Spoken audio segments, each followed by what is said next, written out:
Oi, minha gente, que bom que você continua aqui com a gente. Eu estou aqui com o Fausto, que é meu amigo, que eu já apresentei, que está me visitando aqui na Canção Nova. Ele veio participar aqui do Trocando Ideias e tem uma pergunta para a Elaine, não é isso, querido? Sim.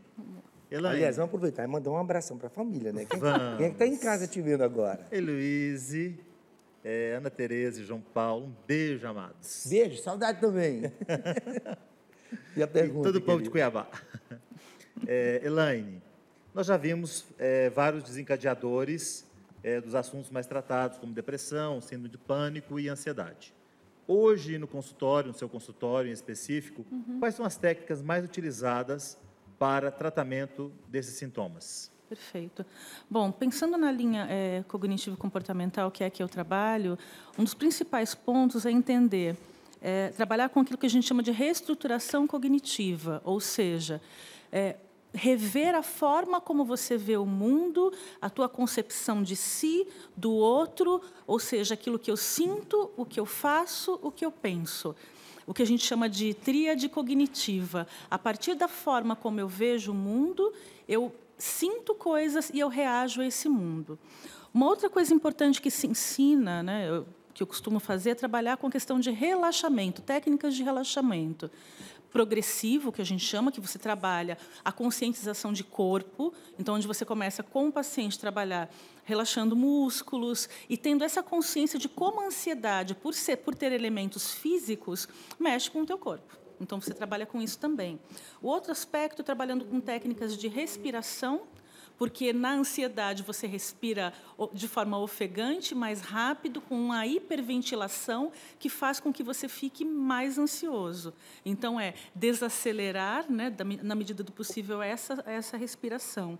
Indicando também coisas à parte, como atividade física, revisão de alimentação, e tudo isso caminhando de forma conjunta, né? Trabalhando com pensamentos, é uma linha mais geral daquilo que se faz hoje, identificando especialmente as suas emoções e reações. Eu gostaria somente de acrescentar uma coisa, essas questões tão importantes que estão sendo apresentadas aqui, para a reflexão de todos nós, perdão, que é a questão do tempo que a gente oferece a si mesmo para tratar das coisas que nós estamos tratando aqui. É bom demais conversar sobre isso?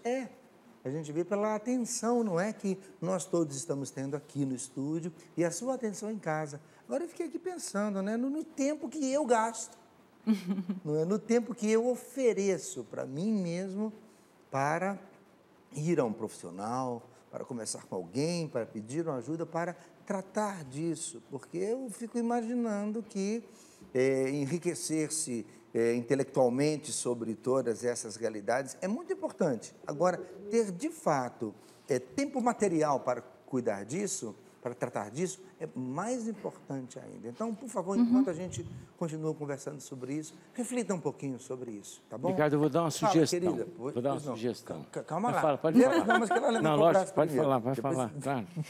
Eu adorei, Ricardo, a sua colocação, porque hoje, quando eu falo, vamos comer comida, né? Eu não tenho tempo de cozinhar. Gente, se você não tiver tempo hoje para investir na sua saúde, tenha certeza que no futuro você vai gastar tempo e dinheiro para cuidar da doença. Então, isso realmente, o Ricardo tem toda a razão, é uma questão de organização. A gente pega os pacientes que são organizadíssimos, têm agenda maravilhosa, tudo programado, mas pensa se tem uma agenda para ir no supermercado Não fazer tem, né? compra. Não tem. As pessoas precisam realmente revisar isso, você está certíssimo. Obrigado, querida. Mas sabe o que eu estava pensando? Doutor. Que é difícil você chega para o paciente e fala assim, bom, olha, você tem que ser calmo. Imagine um cara que trabalha na Bolsa de Valores e fala, você tem que ter calma. Não dá, né? É brincadeira. Alguém que Dá uma vendo... injeção para calma aqui, então. Remédio não adianta. Intravenosa. Remédio não adianta, tira você da crise. O cara tem lá uma palpitação, você põe um remédio embaixo da língua, que eu sempre... O cara melhor, tá bom. Mas e a causa? Uma das coisas, Ricardo, que eu aprendi, e que juntando a parte religiosa e espiritual junto, é a reza do terço. Você vai dizer para mim, o que tem que ver a reza de terço com melhorar a ansiedade? Pelo seguinte, olha, nós temos um sistema nervoso que toma conta das nossas emoções, do intestino, do batimento do coração, que é o sistema nervoso autônomo. Ele tem duas partes. Uma parte que chama-se simpático, que ativa, que excita. Então, quando você corre, o sistema nervoso simpático faz o coração bater mais depressa, você respirar mais rápido. E tem um que acalma, que é o parasimpático. Isso tem que viver numa sintonia, de forma que o sujeito tenha um equilíbrio. Quando você fica muito ansioso, é porque o simpático está demais agitado e o parasimpático está quietinho. Muito bom. Quando você reza o terço, tá? Quando você recita o terço, Ave Maria, cheia de graça, Senhor, você não respira, não é? Você faz, Ave Maria, cheia de graça, o Senhor é convosco, bendita sois vós entre as mulheres, bendito é o fruto do vosso ventre, Jesus. Aí você respira. Então, isso Santa cria... Maria, vamos terminar, então. Santa Maria, Mãe de Deus, rogai por nós, E eu estou inspirando, ó. Agora e na hora de nossa morte. Aí eu... Ave Maria, sabe? Então, cria um sistema, sabe, de respiração que vai ativando o sistema nervoso parasimpático. Por isso que acalma e a pessoa boceja quando está rezando o terço. Isso está em alguns trabalhos feitos em umas universidades italianas, mostrando que isso funciona realmente. Então, é por isso que às vezes o sujeito fala, doutor, eu prescrevo para o meu paciente, eu mando, falo, você tem que fazer, além do que tem que rezar o terço, explico o porquê. Por que você tem que rezar o terço?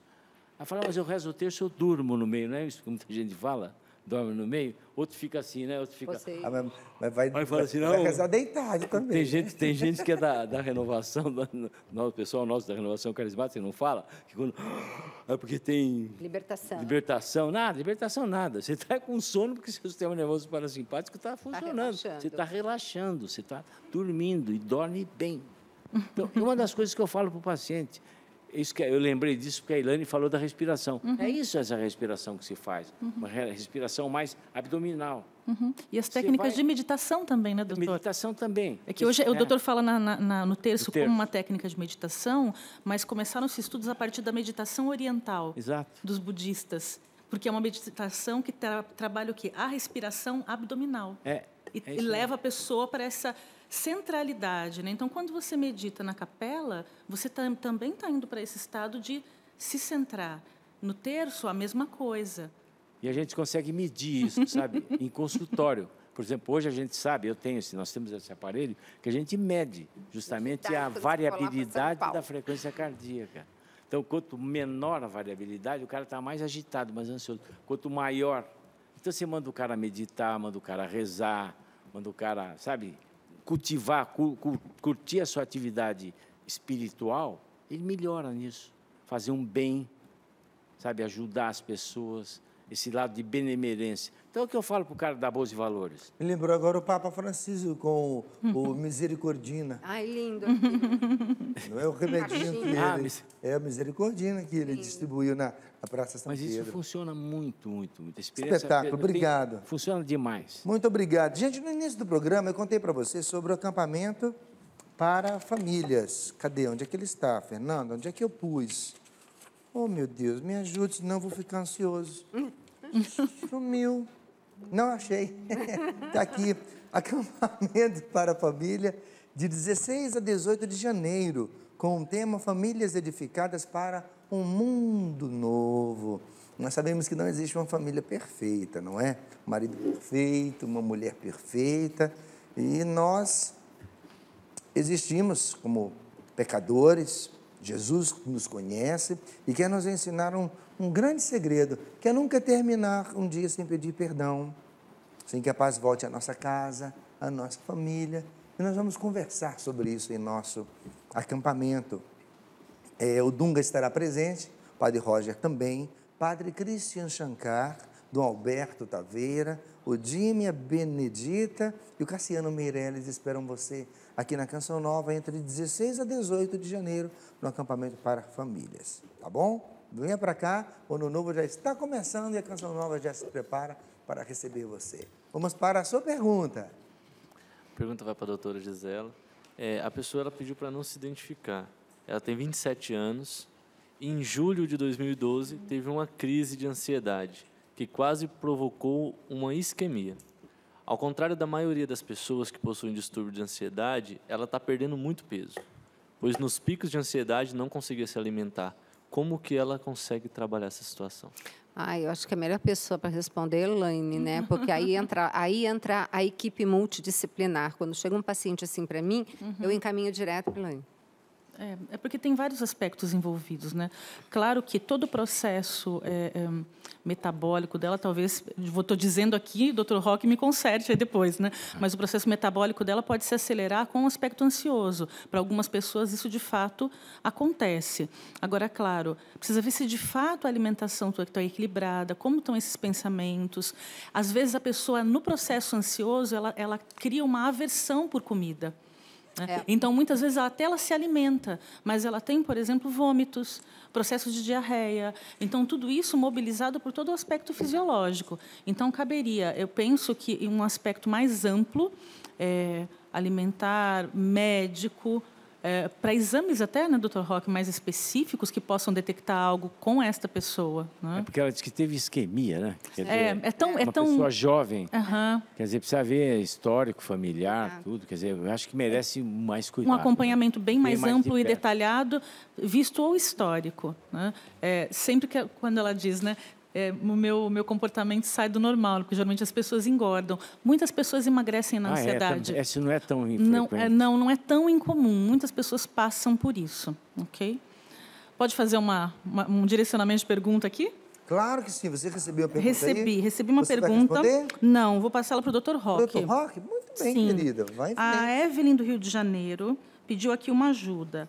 Ela gostaria de entender, né, quais são os primeiros sinais que a gente percebe em alguém próximo, né, quando essa pessoa está entrando em depressão. Então, quais são os primeiros sinais que demonstram que a depressão está aparecendo?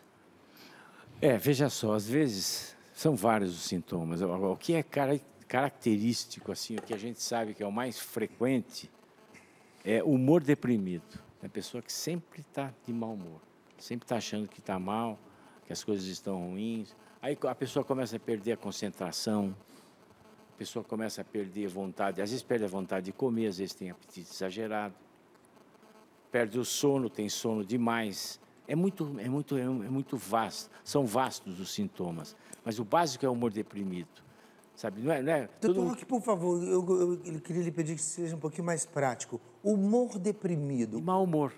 Pessoa de mau humor. Perfeito. Porque, veja bem, todo mundo pensa na pessoa deprimida, aquela mulher, aquela pessoa que está em casa, trancada, sem comer, sem querer tomar banho, sem querer sair.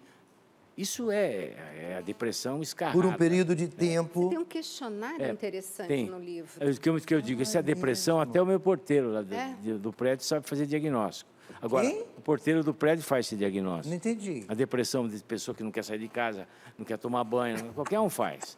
Agora, o mais difícil é você pegar esses casos iniciais. Tem um Por isso questionário aí muito bacana. Nesse livro tem um questionário Acho que no índice se acha. que eu faço no consultório com os pacientes, para a gente ter uma ideia. E eu uso também isso para ver se o remédio funcionou ou não, para você avaliar a terapêutica. Mas o problema maior são as depressões atípicas, que eu acho. Por exemplo, eu conto até um caso daquela pessoa que trabalha a semana inteira, que faz tudo, exerce suas atividades normais, mas fim de semana chega em casa, deita e dorme o fim de semana inteiro. E quer comer. É apetite exagerado para doce e para pão. Massa e pão. Então, eu conto a história da gordinha deprimida, que ela comia, trabalhava a semana inteira, se envolvia tudo e comia doce e pão o fim de semana inteirinho. Então, esse é Esse é tipicamente a baixa de serotonina, né? Seguramente. Por isso que mulher na TPM fica desesperada no final da tarde por um doce. Tem uma justificativa.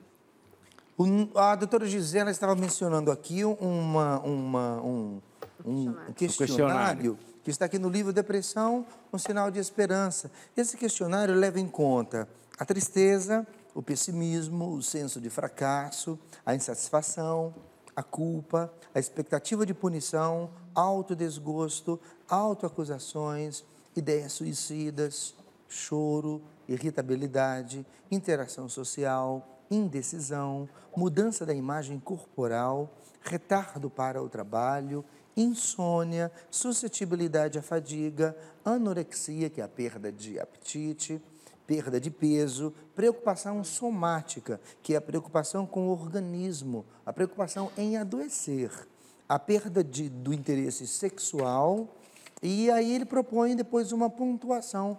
Não é complicado, é muito simples. Só para você ter Tudo uma isso ideia, aqui né? está no livro Depressão, um sinal de esperança. Obrigado, doutor Roque. Obrigado, doutora Gisela. Ricardo, posso só fazer uma colocação Claro rapidinha? que você pode, querida. Eu coloco no livro do Alimente Bem Suas Emoções que nutriente dá inteligência às nossas emoções. Por incrível que pareça, o nutriente faz com que você olhe o copo pela metade, meio cheio ou meio vazio. E isso vai fazer toda a diferença como você vai enfrentar aquela situação. Uma perguntinha que alguém pode estar fazendo agora. O que é um nutriente?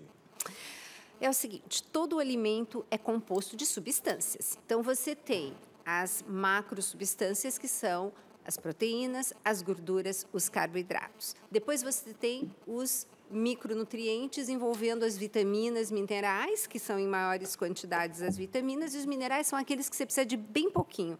E hoje a gente conhece também os fitoquímicos, que são substâncias extraordinárias que tem nos alimentos. Então, é esse contexto que estão aonde? Legumes, verduras e frutas, que Lá está na na feira.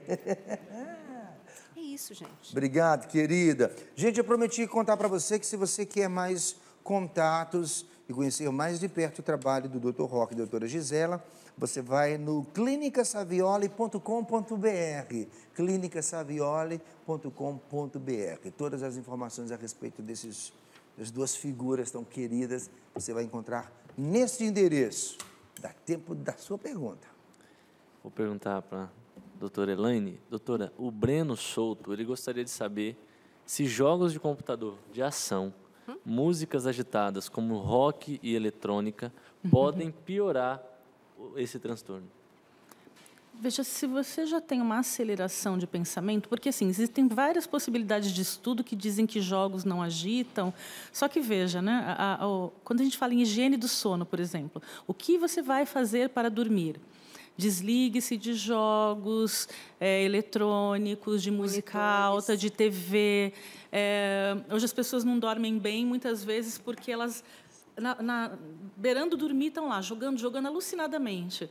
O teu cérebro está trabalhando e ele vai reagir por mais 1, 2 ou 3 horas, dependendo do estímulo que você tiver. Então, para a decepção de muitos, eu diria assim, o jogo, sim, te agita, né? Estudos ainda estão sendo feitos e existem muitas divergências a respeito. Mas você vai percebendo se você não tem alteração no teu comportamento. A gente ouve muitos relatos dizendo, jogos X, eu não vou dizer os nomes aqui, mas jogos de luta, de guerra, que tem que atropelar não sei quem, matar não sei quem, que tem até estratégia, porque, veja, mesmo jogos de estratégia, você está ali em movimento com o teu cérebro. Antes de dormir, não é legal, né? Nas vésperas de fazer uma prova ou de um trabalho, você também não tem concentração, né? Então, eu diria, muito dessa perda de concentração e da agitação vem também dessa tecnologia, Ricardo. Obrigado, querida. Obrigado pela dica também. Estou pedindo para a Fernanda anotar ali o tema higiene do sono. Que tem no capítulo só sobre isso. Porque pelo que eu estou percebendo aqui, se eu estiver exagerando, me ajudem. Embora levando em conta tudo isso, procurando a ajuda necessária, se não dorme bem, parece que tudo isso aí não funciona legal, não, né? Além do que engorda. E morre do coração. Ricardo. Eu tenho estudos, está no livro, no Tudo Posso, Mas Nem Tudo Me Convém. O primeiro capítulo para emagrecer é dormir. Eu comprovo cientificamente que as pessoas que não dormem, não produzem hormônios adequados que ajudam a emagrecer. Tem um capítulo, começo o livro com esse capítulo. Olha, tem uma doença... Depois me ajudem, por favor, a gente formar um grupo aqui bacana, quem sabe com vocês mesmos, para a gente conversar especificamente sobre a higiene do sono. Porque tem uma doença que chama apneia do sono. Isso, envolve É um fator de risco de morte súbita. Quem tem apneia do sono tem risco de morte súbita. Além de morrer subitamente, vai morrer gordo. Porque o pior depois é levar, né? O pior é, coitado de quem leva. Não é mesmo? Você brinca? Tá bom. sério. Fernando, como é que está meu tempo? 10 minutos? Tem muito tempo, que coisa boa. Paulo? Pergunta para a doutora. Pois não. A Silvia, ela tem 45 anos, 1,57 m de altura e 60 quilos. Ela começou hoje, no caso deve ser por agora, né, um tratamento muito forte com cortisona. Qual a possibilidade de engordar? Ela já está ficando ansiosa. Amor. Veja bem, se deram cortisona para ela, porque tem uma razão. Exato. Agora, o risco dela engordar é grande, que a cortisona, ela retém sódio, é um fator, é o hormônio do estresse, né? Exatamente. Quer dizer, agora, veja bem, você não tem que se preocupar em engordar por causa da cortisona. Exato. Você tem que se preocupar, você está tomando por alguma razão. Agora, aí é o momento de você se programar e prevenir isso aí. Exato. Quer dizer, fazendo atividade física, se você puder. Exato. E uma alimentação correta, né? E lembrar que hoje a medicina está cuidando só dos sinais e sintomas, praticamente, né? Uma medicina nesse sentido. Ninguém está muito olhando a prevenção. O rock é uma exceção. Mas o que acontece? Eu digo que as pessoas chegam hoje no consultório tomando muita medicação anti-inflamatória e analgésico. Mas eu digo que eles estão assim porque eles estão sentados em cima de 2 taxinhas. Então, eu digo, vai precisar de muito remédio para não tratar. Tem que fazer o quê? Tirar a taxinha. Na verdade, a gente tem que ir nas causas. Então, Silvia, procura ver, esse deve ser um tratamento pontual para tirar você de uma crise, mas o que está causando essa crise que você está passando, né? Porque corticoide é uma medicação que tem que ser controlada, não é uma coisa simples. Toma a não. vida toda, né? Não. Obrigado. Dá tempo de eu contar para você sobre o nosso acampamento de Ano Novo. Gente, é o seguinte, o acampamento de Ano Novo começa no dia 31 de dezembro e termina no dia 4 de janeiro de 2015. Olha que beleza, 31, 1, 2, 3 e 4. Serão 5 dias de acampamento. No dia 31, a celebração da Eucaristia será presidida pelo Monsenhor Jonas Abib. Nós teremos participação do Márcio Mendes, do Padre Arlon, do Padre Roger Luiz, do Adriano Gonçalves, do professor Felipe Aquino, do Dunga, do Eugênio Jorge, Ricardo e Eliana Sá. Lelica e eu estaremos presentes também neste acampamento. De 31 de dezembro a 4 de janeiro, nós estamos esperando você para o acampamento de Ano Novo. É um dos acampamentos mais lindos do ano mesmo, por conta da grande expectativa, abertura para Deus, para o novo que virá no ano de 2015. Então, organize-se e venha para cá, porque a Canção Nova está se organizando para receber você aqui com a gente. Vamos a mais uma pergunta que dá tempo, não é mesmo? A pergunta vai para o doutor. A Vera Lúcia, ela gostaria de saber se qualquer pessoa pode ter um transtorno de ansiedade ou se existe algumas pessoas que já são propensas a esse transtorno. Olha, existem, aquilo que a Helene estava falando, existe o perfil fóbico, né? Daquela pessoa que tem um perfil, que às vezes a gente até no consultório, você já vai adiantando o que a pessoa... Quando a pessoa começa a conversar, às vezes já vou falando, olha, você é perfeccionista, você é isso. Porque parece que é um perfil. Agora tem um detalhe, existem até comportamentos, transmissão genética, às vezes, da doença. É uma doença genética, né? Quer dizer, pessoas que têm famílias e pessoas com depressão, famílias e pessoas ansiosas. É claro, o meio ambiente exerce uma ação importantíssima. Dentro de um contexto familiar, se você vive num clima de ansiedade, evidentemente que você vai ter a chance enorme de ter essa ansiedade. Agora, tem criança que já nasce ansiosa. Então, tudo isso tem que ser pensado bem, mas eu acho que o meio ambiente é muito importante, não? Geneticamente, a genética, a gente sabe que conta 20%, 80% é o meio ambiente. Então, muitas pessoas falam, puxa, eu tenho um gene para tal doença, mas não quer dizer que você vai manifestar. O meio ambiente vai envolver. Então, é a tal história dos gêmeos, que separam quando nascem, o DNA muda, é impressionante. Muitíssimo obrigado, minha gente. Quase no finalzinho do programa, deixa eu contar para você. Teve a Canção Nova, A Vida por Trás das Câmeras. A história da Canção Nova celebrando os seus 25 anos. Ou melhor dizendo, mais adequadamente falando, nossos 24 anos. Que alegria, hein? Ana Paula Guimarães preparou esse trabalho. Ele é quase que completo, viu, minha gente? É lindo. É um livro que todos nós, de fato, precisamos ter, porque ele é uma celebração de um tempo belíssimo. Às vezes nós pensamos assim, 25 anos de televisão, e a gente pensa inclusive num tempo assim muito vasto. A gente precisa ver e conhecer este livro como uma etapa do início de um dos trabalhos mais importantes da história da nossa televisão católica em nosso país. A vida por trás das câmeras é a nossa história na TV Canção Nova. Você pode adquirir o seu no 0 Operadora 12 31 86 2600, na loja.cançãonova.com, que é a nossa loja virtual. Você encontra esse livro e muitos outros títulos também nas nossas lojas Canção Nova. E um abraço aos nossos queridos evangelizadores porta a porta. Minha gente, muito obrigado pela presença. Paulo, obrigado.